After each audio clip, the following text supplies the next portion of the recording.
जब एक यहूदी ने नौजुबिल्ला हजूर करीम सल्लल्लाहु अलैहि वआलैहि वसल्लम पर थूका तो आपने उनको क्या कहा? जो वो यहूदी कुत्ते की मौत मरा। कहानी जरा गौर से सुनिएगा, दिल दहला देने वाली है।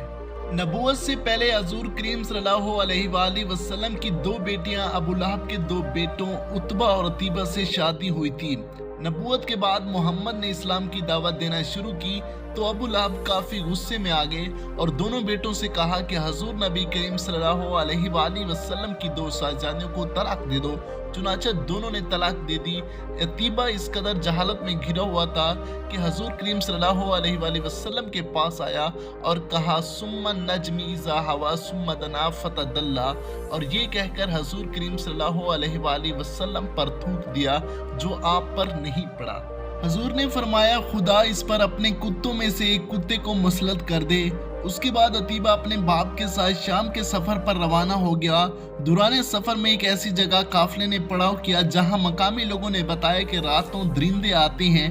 अबू लहब ने अपने साथ अहले कुरैश से कहा कि मेरे बेटे की हिफाजत का कुछ इंतजाम करो क्योंकि मुझे मोहम्मद की बददुआ का खौफ है। इस पर काफले वालों ने अतीबा के गिर्द हर तरफ ऊंट बिठा दिए और खुद सो गए।